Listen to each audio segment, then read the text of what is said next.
Hey, good morning. Welcome to the cave. And I'm doing the same thing every single day. Getting up, getting my kid ready to go to school, dropping him off, and going to a spiritually unfulfilling job. And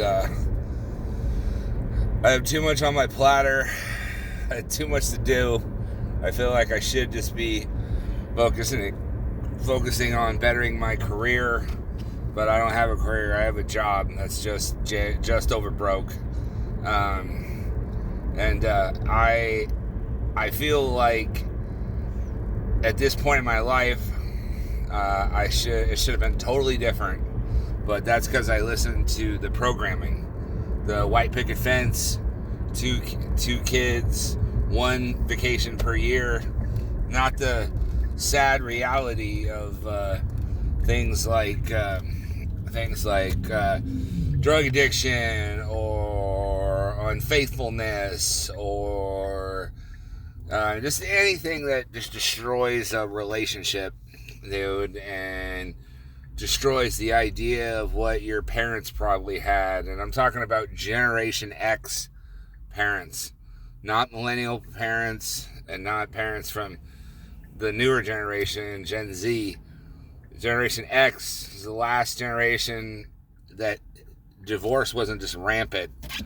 And so you actually had parents like my parents who've been together for 55 years. They bicker all the time. And my dad's not really doing well, so that's really scary to me, because the thought of my mother, after 55 years of codependency, being alone, being the only kid, she's gonna need me, dude. I want my pops to pull through.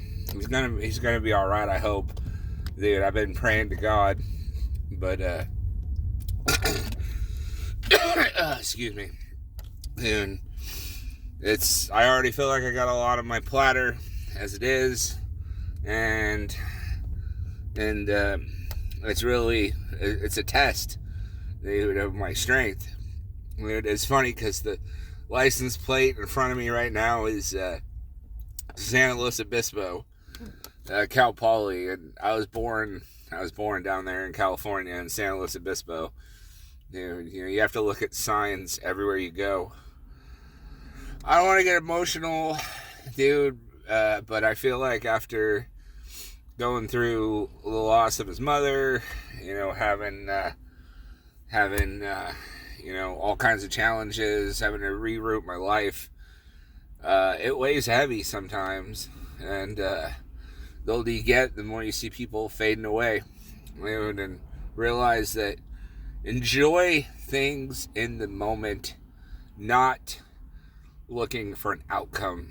It is so hard because we want the dopamine, we want the feel-good Kool-Aid.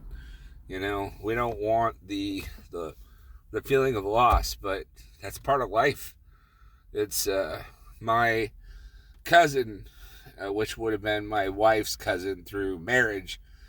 She texted me a video.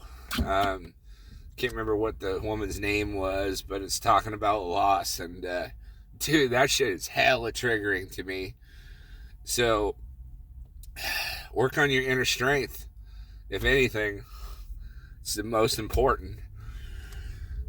I just want to send my prayers to my dad, and I'm glad that he was in my life, and I'm hoping that he can hang around for a lot longer, because I want him to be there for my boy, to see him graduate high school and see him grow into a man. I want nothing more than for him to be a part of that. And we did play catch when we were younger, so even though Cats in the Cradle is something that definitely pulls at the heartstrings, but I'm not afraid to show emotion. Dude, that's just part of the game.